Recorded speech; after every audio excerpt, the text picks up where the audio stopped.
সুপ্রভাত আপনাদের সকলকে, আর স্বাগত দেশি রুটসের একদম সম্পূর্ণ একটা নতুন ভ্রমণ কাহিনীতে। আজকে আমরা দাঁড়িয়ে আছি এখন হাওড়া স্টেশনে, আর এখান থেকেই 13017 গণদেবতা এক্সপ্রেসে চেপে আমরা যাব বোলপুর শান্তিনিকেতন। এই বোলপুর শান্তিনিকেতন আপামর বাঙালির কাছে এক নির্ভেজাল আবেগ।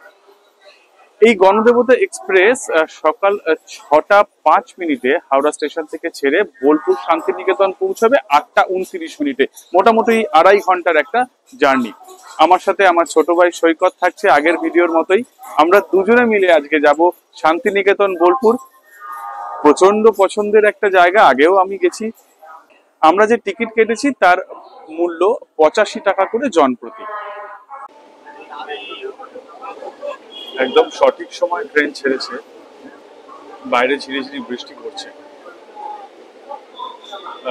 হাওড়া থেকে ট্রেন ছাড়ার পর প্রথম হল্ট হবে শেওড়াফুলি, তারপর ব্যান্ডেল, বর্ধমান, পুষ্করা, তারপর বোলপুর শান্তিনিকেতন।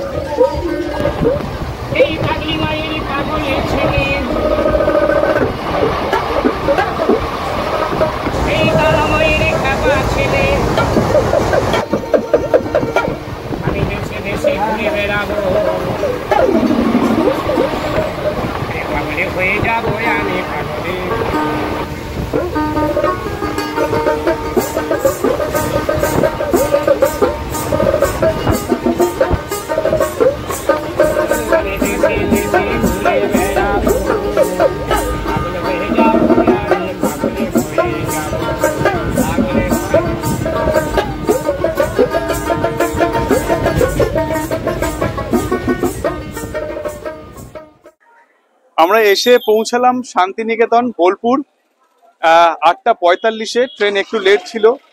এই হচ্ছে পেছনে শান্তিনিকেতন বোলপুর স্টেশন।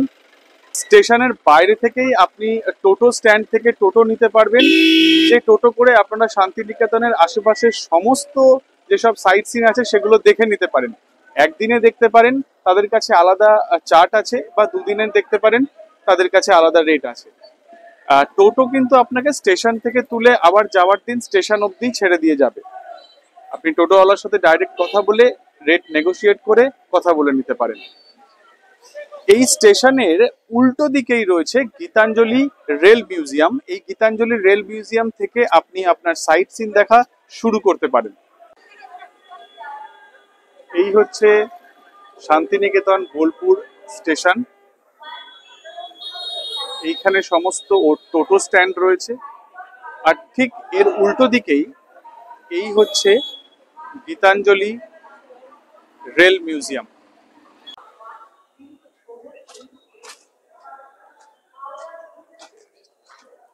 এটি হচ্ছে রেল মিউজিয়ামের বাইরে চত্বর, বসার জায়গা রয়েছে, বাগান রয়েছে, আর ঠিক উল্টো দিকেই হচ্ছে বোলপুর রেল স্টেশন।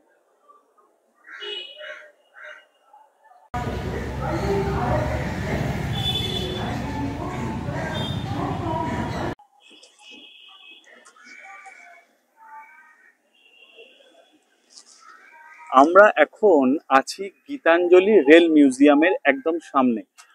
এখানে বসার জায়গা রয়েছে। আমরা এক্ষুনি রেল মিউজিয়াম থেকে ঘুরে এলাম। ভেতরে ফোন বা ক্যামেরা অ্যালাউ নয়, তাই ভেতরকার ছবি দেখাতে পারলাম না।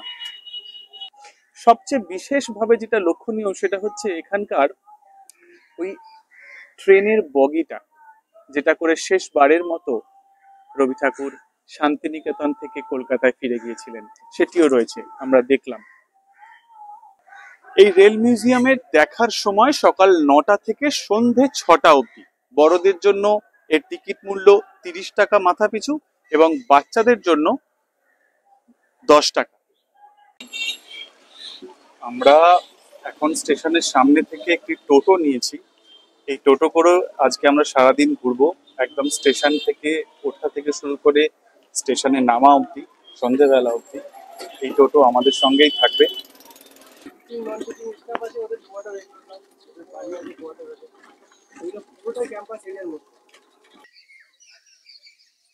এই বাড়িটিতেই ইন্দিরা গান্ধী থাকতেন যখন উনি শান্তিনিকেতনে পড়াশোনার জন্য এসেছিলেন। আমার পেছনে যে বাড়িটি দেখছেন এটির নাম নিপ্পন ভবন। যারা জাপান থেকে এসে পড়াশোনা করেন তাদের ডিপার্টমেন্ট হচ্ছে এই বাড়িটি। এই পথ দিয়ে যেতেই চোখে পড়লো এটাই হচ্ছে ভাষা ভবন, আর এটি বিদ্যা ভবন, হচ্ছে পদ্মা ভবন। এই পদ্মা ভবনেই পড়ানো হয় জিওগ্রাফি আর হিস্ট্রি। এই পথ দিয়ে আসলে আপনি সোজা পরপর পরপর ডিপার্টমেন্ট ওয়াইজ সাবজেক্ট ওয়াইজ ভবনগুলো পাবেন। পদ্মা ভবনের ঠিক উল্টো দিকে এই হচ্ছে পৌষ মেলার মাঠ। প্রথম যে মেলাটা শুরু হয়েছিল তখন আপনার যে উপাসনা গৃহের সামনে যে মাঠটা আছে ওইখানটায় শুরু হয়েছে, যখন মেলাটা আস্তে আস্তে বড় হলো তখন আপনার এই মাঠটাতে নিয়ে এসেছিল। আচ্ছা, এটা রবীন্দ্রনাথ থাকাকালীন করেছিলেন। আগে এই পৌষ মেলা প্রায় 1 মাস ধরে হতো, কিন্তু এখন এটি মাত্র 6 দিন হয় এবং এখানে প্রচুর দোকানপাট বসে। আচ্ছা, এটি হচ্ছে সেন্ট্রাল লাইব্রেরি, একদম আমাদের কেন্দ্রীয় গ্রন্থাগার যেটি, ঠিক তার উল্টো দিকেই হচ্ছে সেন্ট্রাল অ্যাডমিনিস্ট্রেটিভ অফিস। আর সবচেয়ে বিশেষ যে জায়গাটা বা বিশেষ জায়গাগুলোর মধ্যে একটি হচ্ছে এই পেছনের বটগাছটি। এই পেছনের বটগাছটির নাম হচ্ছে 3 পাহাড়ি। মহর্ষি দেবেন্দ্রনাথ ঠাকুর কোপাই নদীর পাশ থেকে এই বটগাছের চারাটি তুলে নিয়ে এসে এখানে রোপণ করেছিলেন। এখানে একটি পুকুর খোদাই করা হয়েছিল এবং তার মাটি 3টে স্তরে এখানে রাখা হয়েছিল। তারপর রবীন্দ্রনাথ ঠাকুর এই জায়গার নাম দেন 3 পাহাড়ি। রবি ঠাকুর এই গাছের তলায় বসেই লিখেছিলেন হাট নামক কবিতাটি। কোমর পাড়ার গরুর গাড়ি, বোঝাই করা কলসি হাঁড়ি, গাড়ি চালায় বংশী বদন, সঙ্গে যে যায় ভাগ্নে মদন। যদিও এর পরের লাইনগুলো উনি বাংলাদেশে পদ্মা নদীর ধারে বসেই লিখেছিলেন। কোভিডের পর থেকে কিন্তু এই ইউনিভার্সিটি চত্বর বন্ধ, তাই যা দেখতে হবে আপনাকে এই ফেন্সের বাইরে থেকেই দেখতে হবে।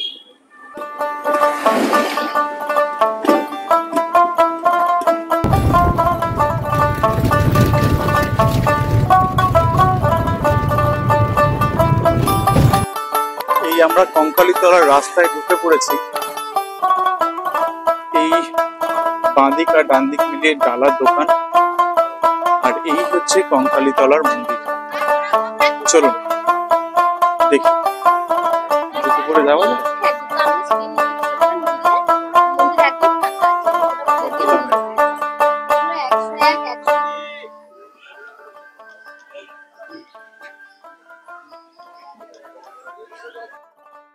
এই কঙ্কালীতলা মন্দির সকাল 6টা থেকে রাত 9টা অবধি খোলা থাকে। আপনি চাইলে এখানে ভোগ প্রসাদও গ্রহণ করতে পারেন। বিশেষ বিশেষ দিনে এখানে হাজার হাজার ভক্ত সমাগম হয়।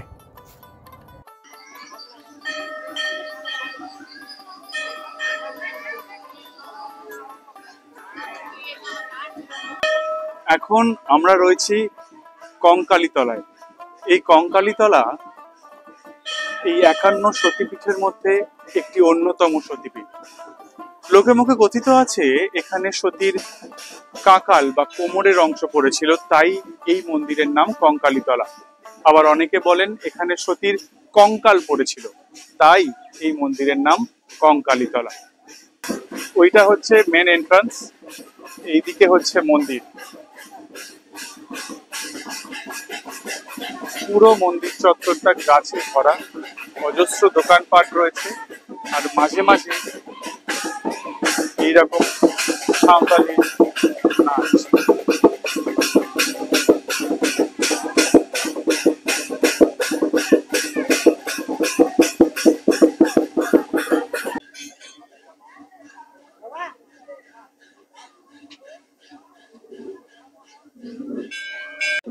এই মন্দিরে একটি কুণ্ড রয়েছে। এই কুণ্ডর ঈশান কোণে নাকি দেবীর কঙ্কালের হাড় রাখা হয় এবং প্রত্যেক 12 বছর অন্তর সেই হাড় বার করা হয় এবং পুজোর পর আবার যথাস্থানে ফিরিয়ে দেওয়া হয়। আসুন কুণ্ডটি আপনাদের দেখাই।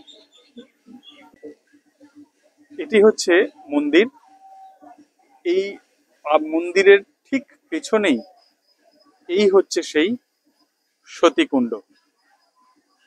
বলা হয় এই সতীকুণ্ডেই নাকি সতীর হাড় রয়েছে, কঙ্কালের হাড় বা কাঁকালের হাড়, যাই বলেন না কেন, এই কুণ্ডের ঈশান কোণে রয়েছে। এখানকার শ্মশানে নাকি তন্ত্র সাধনাও করা হয়। এই শ্মশানটি ঠিক মন্দিরের পেছন দিকে, আর এই মন্দিরের পেছনেই কিছু দূর গেলেই কোপাই নদী পাওয়া যাবে, সেখানেই যাচ্ছি আমরা। যদিও কোপাই নদীতে আমরা আরো অন্য এক জায়গায় যাব যেখানে কোপাই নদীর জল অনেক বেশি, তবে এখানেও কিন্তু কোপাই নদীর একটি অংশ আছে, একটু জল কম, চলুন দেখে আসি। এটি ভোগ ঘর, এখানে ভোগ রান্না হচ্ছে। এখন আমরা রয়েছি কোপাই নদীর ধারে। এই কোপাই নদীর ঠিক মন্দিরের পেছনে 20-30 মিটারের ভেতরেই, এবং এই কোপাই নদীর পাড়ে রোজ সন্ধ্যা আরতি হয়। এই হচ্ছে সন্ধ্যা আরতির জায়গা।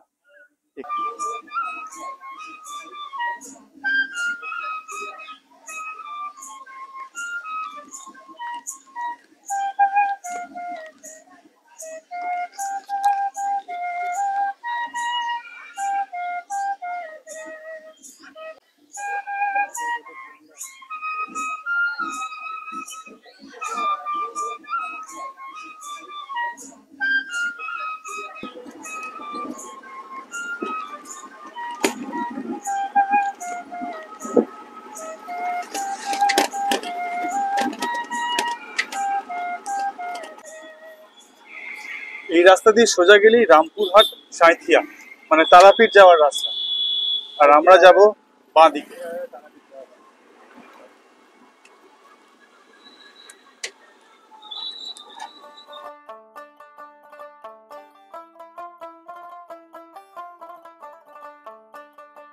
ইউনিভার্সিটি চত্বর বন্ধ থাকায় বেশ কিছু জায়গায় প্রবেশ নিষেধ ছিল, তাই ইনসেটে তাদের বর্তমান ছবি দিয়ে দিলাম যাতে একটি সঠিক রেফারেন্স পাওয়া যায়।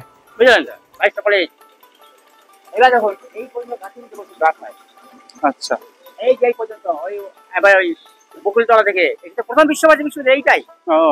আমি আপনাকে বলে কি এইটাই তো প্রথম পাঠশালা, প্রাইমারি 5 জন ছাত্রকে নিয়ে করেছিলেন।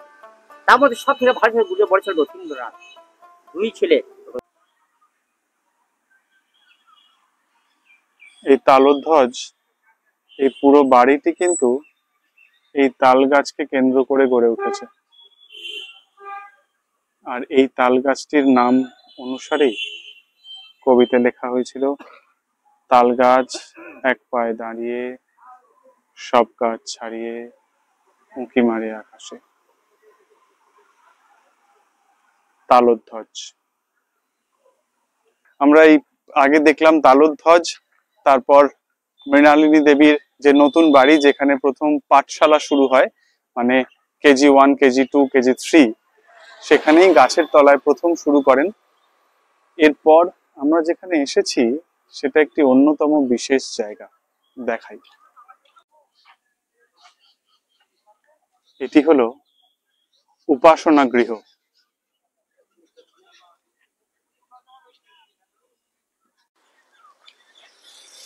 আমরা যেখানে দাঁড়িয়ে আছি এটা হচ্ছে উপাসনা গৃহ। শান্তিনিকেতনের উপাসনা গৃহ একটি বিশিষ্ট দ্রষ্টব্য স্থান। 1863 সাল যখন দেবেন্দ্রনাথ ঠাকুর ব্রাহ্ম সমাজে দীক্ষিত হন রাজা রামমোহন রায়ের কাছে। দেবেন্দ্রনাথ ঠাকুর ব্রাহ্ম সমাজ গ্রহণ করার পর এই উপাসনা গৃহটি তৈরি করেন। এই উপাসনা গৃহ তৈরি হয়েছে বেলজিয়াম থেকে আনা রঙিন কাঁচ এবং মার্বেল দিয়ে। প্রতি বুধবার সকালে এখানে আপনি প্রেয়ার করতে পারবেন এবং পরনে থাকতে হবে সাদা পোশাক। এটি হচ্ছে শান্তিনিকেতনের প্রথম গৃহ, যেখানে রবীন্দ্রনাথ ঠাকুর প্রথমবার এসে থেকেছিলেন। এটি দেবেন্দ্রনাথ ঠাকুর তৈরি করেছিলেন 1863 সালে। আমরা যে রাস্তার পাশ দিয়ে হাঁটছি এই দিকটা হচ্ছে পুরনো মেলার মাঠ, যেখানে পুরনো আর কি আগে আমাদের পৌষ মেলাটা হতো, এই মাঠে হতো। তারপর তৎকালীন জমিদার ভুবন মোহন সিংহ এই শান্তিনিকেতনের জন্য তার বেশ কিছু অংশ জমি দিয়ে দিয়েছিলেন মহর্ষি দেবেন্দ্রনাথ ঠাকুরকে। ছাতিমতলা তার মধ্যে অন্যতম। আমি যেখানে দাঁড়িয়ে আছি আমার পেছনে এটি হচ্ছে শান্তিনিকেতনের সেই আইকনিক জায়গা ছাতিমতলা। এই ছাতিমতলার ইতিহাস হচ্ছে মহর্ষি দেবেন্দ্রনাথ ঠাকুর কলকাতা থেকে সেই সময়কার সমকালীন জমিদার লর্ড ভুবন মোহনের আদেশে ওনার সঙ্গে দেখা করতে আসছিলেন এবং উনি আসছিলেন পালকি করে। এই পালকি করে আসার সময় উনি অনেকটা পথ অতিক্রম করার পর এই ছাতিমতলায় এসে বিশ্রাম নেন এবং বিশ্রাম নেওয়ার পর উনি এতটাই শান্তি পেয়েছিলেন যে উনি এই জমিটি জমিদার বাবুর থেকে নেওয়ার জন্য অনুমতি চাইলেন এবং তৎকালীন সেই সময় 1 টাকার বিনিময়ে উনি এই জমিটা জমিদারের থেকে পেয়েছিলেন। এই হচ্ছে ছাতিমতলা।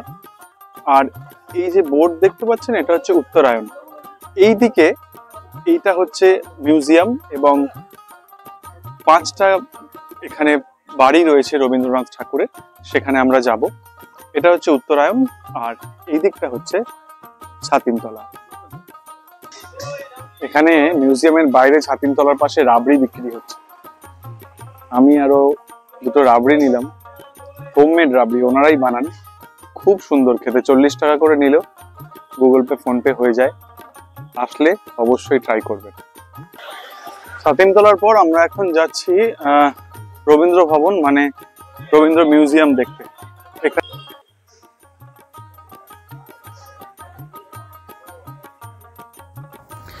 রবীন্দ্র মিউজিয়াম খোলা থাকে সকাল 10টা থেকে বিকেল 4:30 অবধি। 100 টাকা করে টিকিট জনপ্রতি এবং জুতো খুলে প্রবেশ করতে হয় এই মিউজিয়ামে। আমরা এখন রবীন্দ্র মিউজিয়ামে ঢুকেছি। 100 টাকা করে টিকিট নিল প্রতিজন। আপনি 100 টাকা দিয়ে টিকিট কেটে মিউজিয়াম আগে দেখবেন, তারপর রবীন্দ্রনাথ ঠাকুরের 5টি বাড়ি এক এক করে দেখব। আমরা এই মিউজিয়াম দেখে বেরোলাম। মিউজিয়ামের ভেতরটা প্রথমত সেন্ট্রালাইজড এসি। রবীন্দ্রনাথ ঠাকুরের ব্যবহৃত প্রচুর জিনিস রয়েছে, আর্টিফ্যাক্টস রয়েছে, লেখা রয়েছে। গীতাঞ্জলির প্রথম এডিশনের একটা কপি রয়েছে, সারা বিশ্ব থেকে পাওয়া গিফট রয়েছে, নোবেলের রেপ্লিকা রয়েছে। দেখার মতো। শান্তিনিকেতন আসলে রবীন্দ্র মিউজিয়াম তো অবশ্যই দেখবেন। এবার আমরা যাব রবীন্দ্রনাথের 5টি বাড়ি দেখতে, একই সাথে আছে, পরপর পরপর দেখব। চলুন।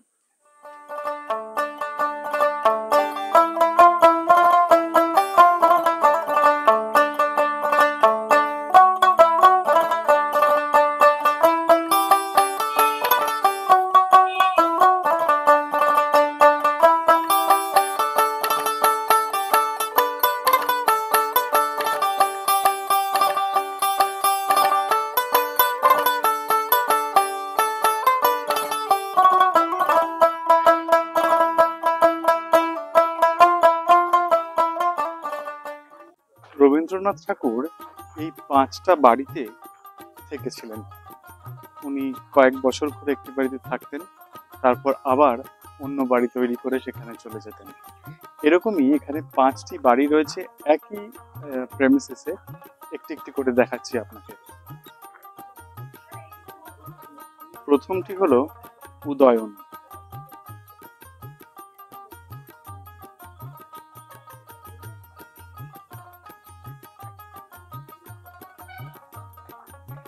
এই উদয়নের কিন্তু প্রত্যেকটা ঘর আলাদা আলাদা রকম দেখতে, কোনোটার সাথে কোনোটার মিল নেই। রবীন্দ্রনাথ ঠাকুর ব্যবহৃত এই অস্টিন গাড়ি, যা আজও বিরাজমান শান্তিনিকেতনে। আপনি চাইলে এটি দেখে নিতে পারেন।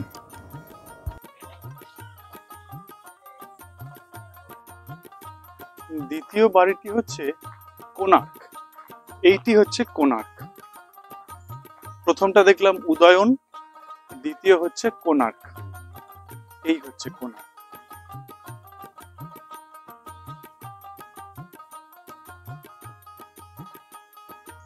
শ্যামলী, শ্যামলী শ্যামলী এই অবস্থা এই কারণে, কারণ শ্যামলী হচ্ছে পুরো বাড়িটাই মাটির তৈরি, যাকে বলা হয় মাড হাউস। তাই বৃষ্টিকালে বা বর্ষাকালে প্লাস্টিক দিয়ে ঢেকে রাখতে হয়, না হলে মাটির বাড়ি অবশ্যই ক্ষতিগ্রস্ত হবে। আমরা এখন এসে দাঁড়িয়েছি পুনশ্চর কাছে। এই যে এটি হচ্ছে পুনশ্চ, একতলা বাড়ি, অসাধারণ। মানে এবার পঞ্চম বাড়ি উদিচি, এই হচ্ছে উদিচি।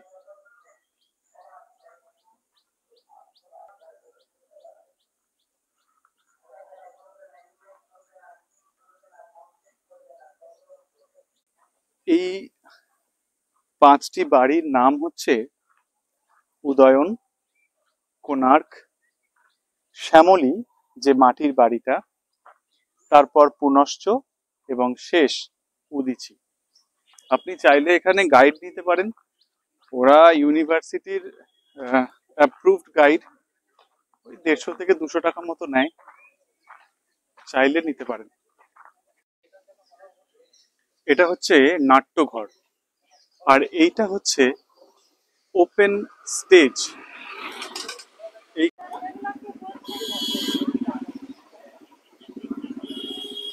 এই হচ্ছে ইগলু।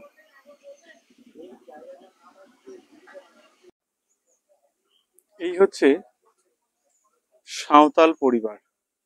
এটি প্রখ্যাত শিল্পী রামকিঙ্কর বেজ, তার নির্মাণ সাঁওতাল পরিবার। অতি বিখ্যাত একটি স্কাল্পচার, ভাস্কর্য আরেকটি রয়েছে সামনে, সেটা হচ্ছে মিলের বাঁশি। এটি হচ্ছে মিলের বাঁশি।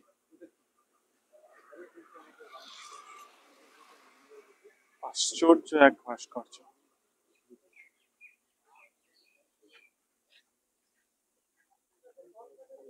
কলা ভবন হেরিটেজ কমপ্লেক্স, ভেতরে যাওয়া নিষেধ, নাহলে আপনাকে দেখাতাম। ঠিক ওইখানে একটা ব্ল্যাক হাউস রয়েছে, যেটা কলা ভবনের অন্যতম একটি আকর্ষণীয় বস্তু। এই পুরো রাস্তাটায়, মানে ইউনিভার্সিটির যে ভেতরের রাস্তাটা, এখানে তো টোটো আসে না, যদিও ভেতরে টোটো কিছু থাকে যারা শুধু কমপ্লেক্সটা ঘুরে দেখাবার কথা বলবে, 200 টাকা মতো নেয়, তবে পায়ে হেঁটে দেখাই মনে হয় ভালো। যে বাড়িটির সামনে দাঁড়িয়ে আছি সেটি অমর্ত্য সেনের বাড়ি। এই বাড়িতেই উনি আসেন যখন উনি দেশে ফেরেন। আসুন একবার দেখি। TNAT সেন।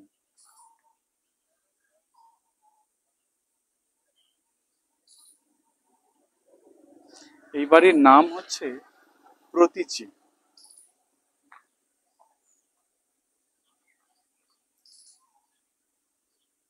অমর্ত্য সেনের বাড়ি, অসাধারণ।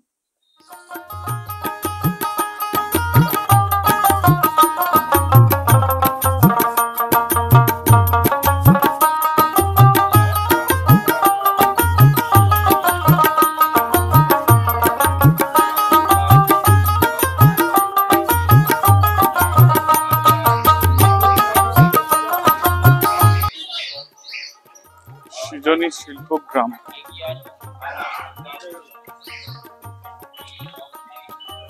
এখান থেকে টিকিট নি। এখন আমরা এলাম সৃজনী শিল্পগ্রাম। চলুন ঘুরে একবার দেখি ভেতরটা কেমন।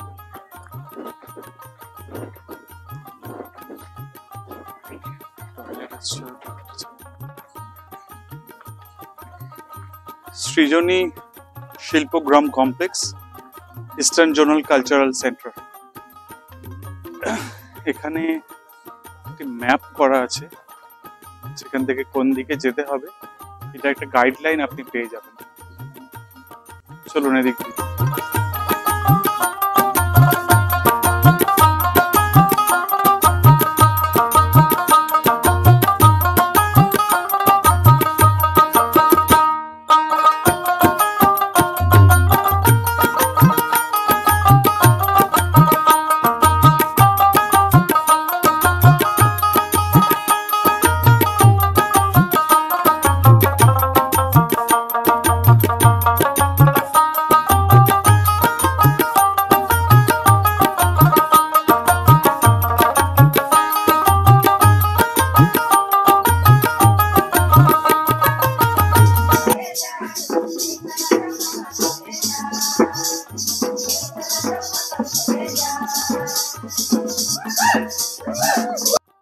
এই সৃজনী শিল্পগ্রাম সকাল 11টা থেকে সন্ধ্যে 7টা অবধি খোলা থাকে। টিকিট মূল্য 30 টাকা করে মাথাপিছু। শান্তিনিকেতন ভ্রমণের একটি অন্যতম দ্রষ্টব্য স্থান এই শিল্পগ্রাম। সৃজনী শিল্পগ্রাম, এখানে প্রচুর ধরনের আর্টিফ্যাক্টস, মানে বিভিন্ন রাজ্যের তাদের ট্র্যাডিশনাল স্ট্যাচু, তাদের ট্র্যাডিশনাল ঘর এবং তাদের বিভিন্ন রকম জিনিস দিয়ে সাজানো।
দেয়ালের আঁকাটা দেখি,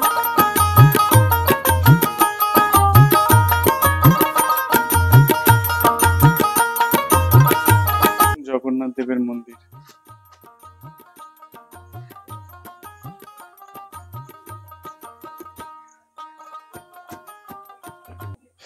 এটি সিকিম শৈলীর বাড়ি, সিকিমে যেরকম বাড়ি হয় সেরকম।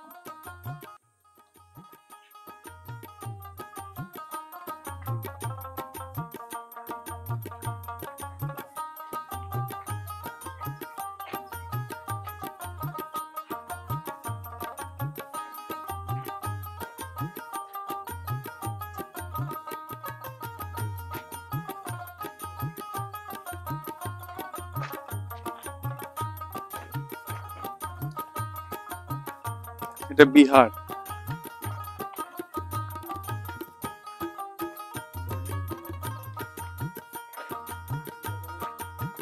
পশ্চিমবঙ্গ ওদিকে।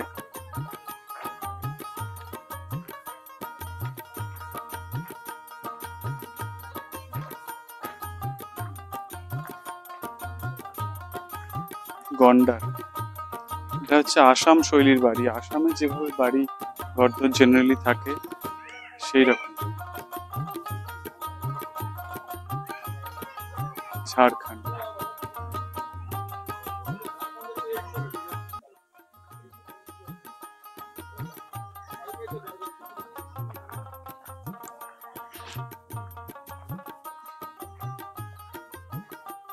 মণিপুর,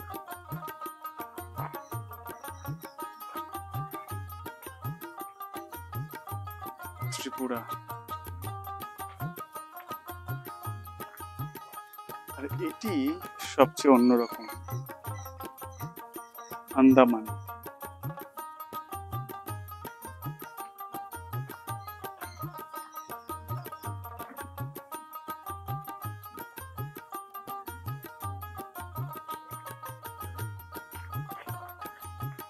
এটা হচ্ছে নিকোবর।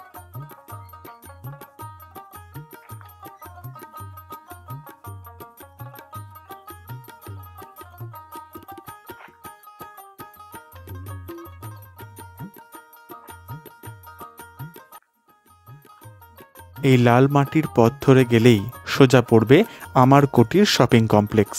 ঠিক তার পাশেই দুই কন্যা রেস্টুরেন্ট, যেখানে আমরা সেদিন দুপুরে খেয়েছিলাম।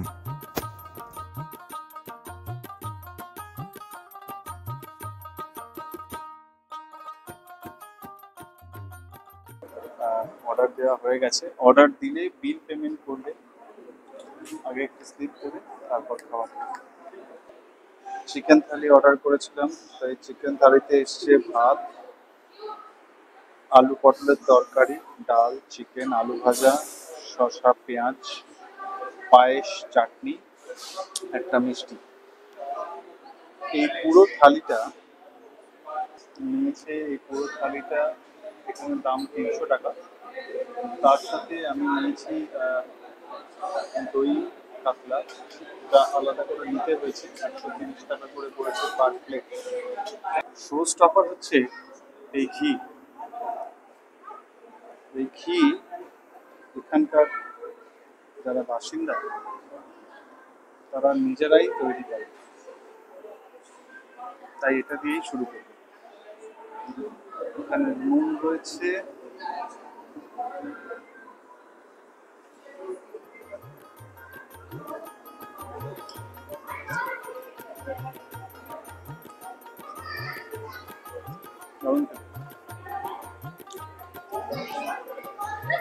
আলু ভাজা,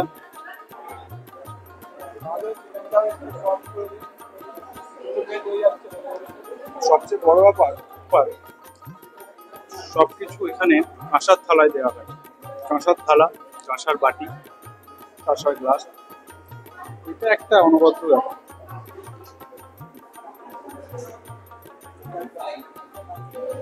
এই হচ্ছে দই কাতলা, এটাই টেস্ট করে দেখি আগে।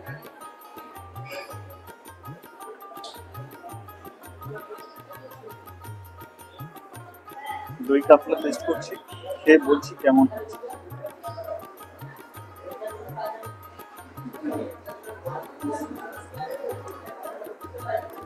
ভালো, একদম ফ্রেশ, মাছটাও ভালো।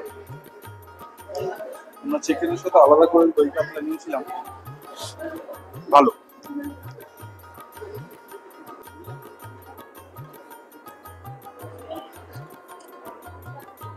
একদম ঘরোয়া মশলার মতো ভাজা, ঘরোয়া টেস্ট, ভালো। চিকেনগুলো পিস পরিমাণেও বড়, খুব একটা ঝাল নেই, সুস্বাদু। সেদিন দুপুরের খাওয়া শেষে আমরা গিয়েছিলাম সুরুল রাজবাড়ি দেখতে। এই সুরুল রাজবাড়ি শান্তিনিকেতন থেকে 3.5 কিলোমিটার দূরে অবস্থিত।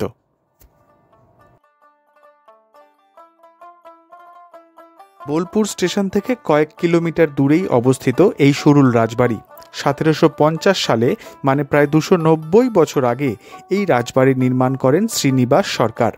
এই শ্রীনিবাস সরকার জাহাজের পালের ব্যবসা করতেন এবং নীলের ব্যবসা করতেন। তবে সরকার তাদের পদবি নয়, এটি উপাধি পাওয়া। অনেকে বলেন এই বাড়ির উপরের ঘরগুলিতে নাকি রবীন্দ্রনাথ ঠাকুর কয়েকবার এসে থেকে গেছেন। এখনও এই রাজবাড়ি বহাল তবিয়াতে।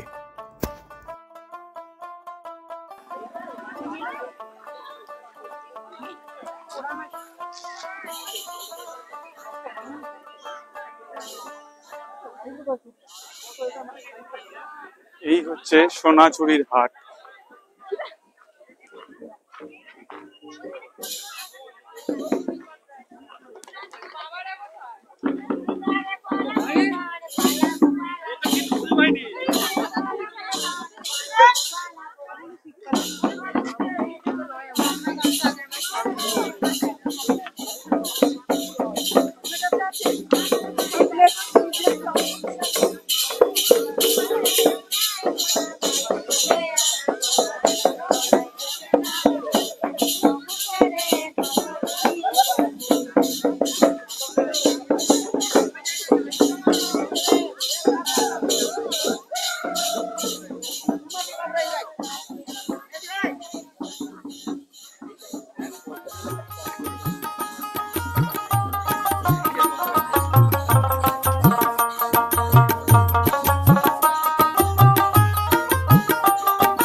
আছি শান্তিনিকেতনের সোনাঝুরি হাট, যে হাট না দেখলে শান্তিনিকেতন ভ্রমণ অসম্পূর্ণই থেকে যাবে।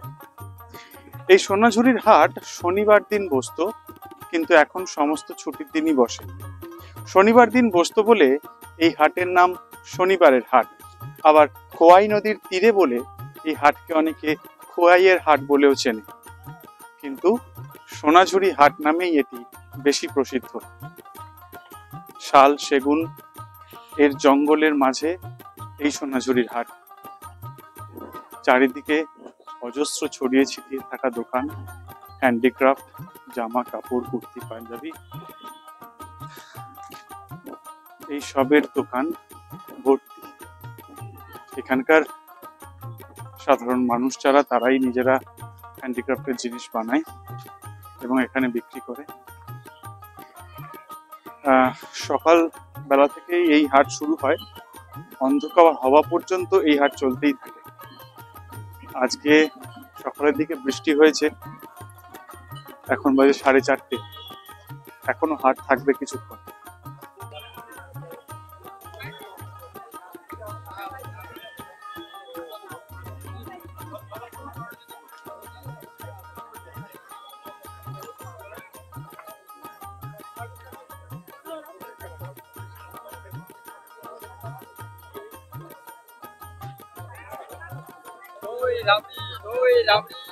ঠিক আছে, ওই পুরীর একটা দাও। এই যে নৌকা,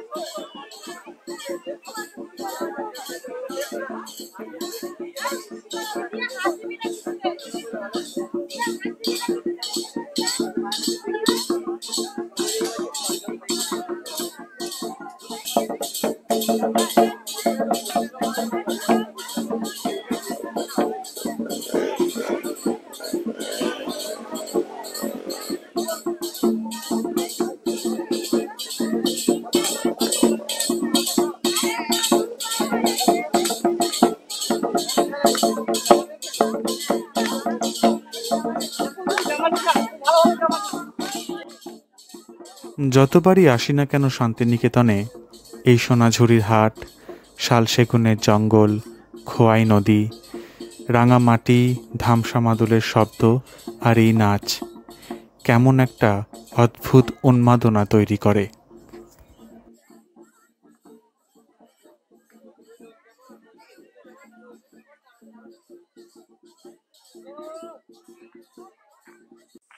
আমি এখন কোথায় জানেন? দেখাচ্ছি, তবে দেখুন।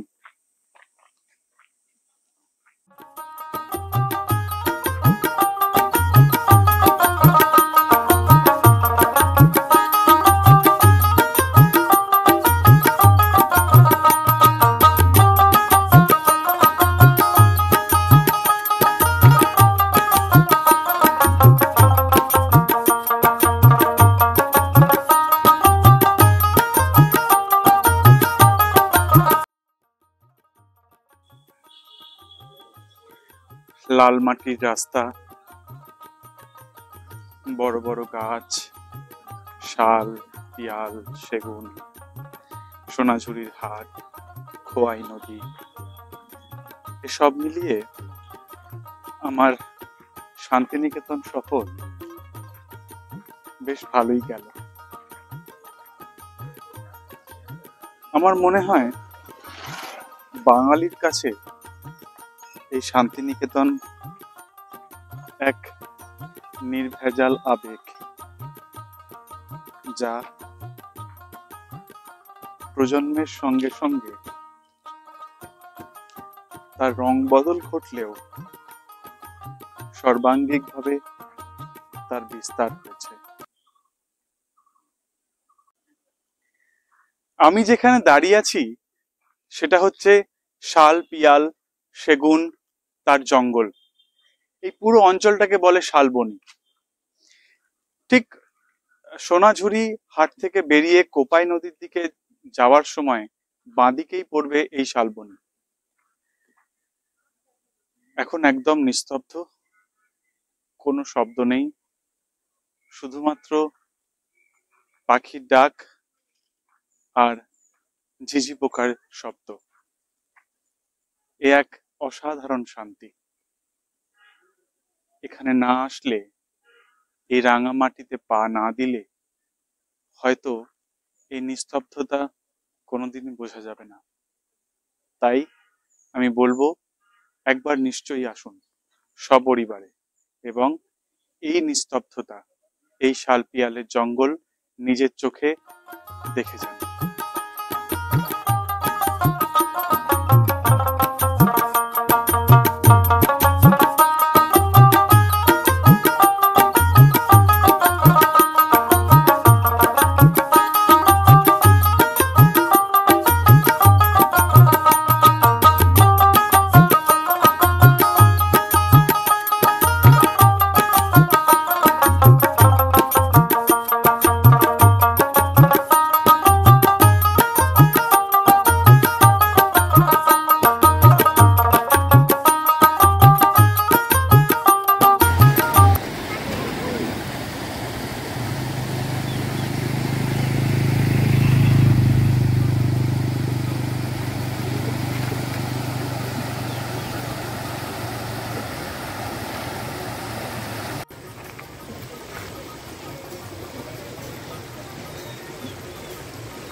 আমি এখন যেখানে দাঁড়িয়ে আছি এটা হচ্ছে কোপাই নদীর তীরে।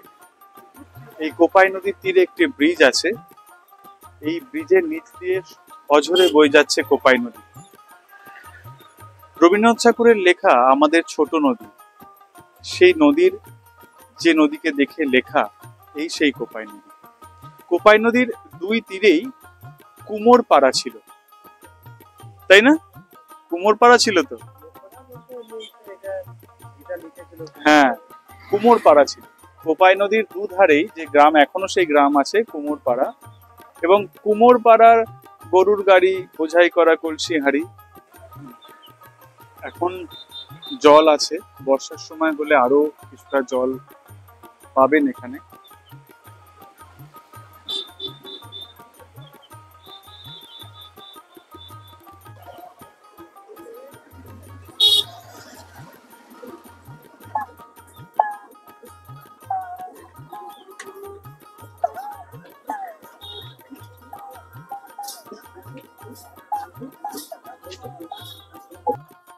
এখন বাজে 6টা 1। আমরা আবার এসে পৌঁছেছি শান্তিনিকেতন স্টেশনে। বলে দিই, ফেরার সময় 6টা 40-এ আবার আপনি পাবেন গণদেবতা। এবং মনে রাখবেন, এটি কিন্তু হাওড়া যাওয়ার শেষ ট্রেন, তাই সময় থাকতে থাকতে এসে টিকিট কেটে নেবেন। এই ট্রেনটাই, যদি আপনি একদিনে শেষ করতে চান বোলপুর শান্তিনিকেতনের এই ট্রিপটা, তাহলে এই ট্রেনটাই ফেরার শেষ ট্রেন। তবে আজ এ পর্যন্তই। বোলপুর শান্তিনিকেতনের ভ্রমণ কাহিনীর এখানেই শেষ। আবার দেখা হচ্ছে নতুন কোনো ভ্রমণ কাহিনী নিয়ে। ভালো লাগলে অবশ্যই সাবস্ক্রাইব করবেন, সঙ্গে থাকবেন। দেখা হচ্ছে পরের ভ্রমণ কাহিনীতে।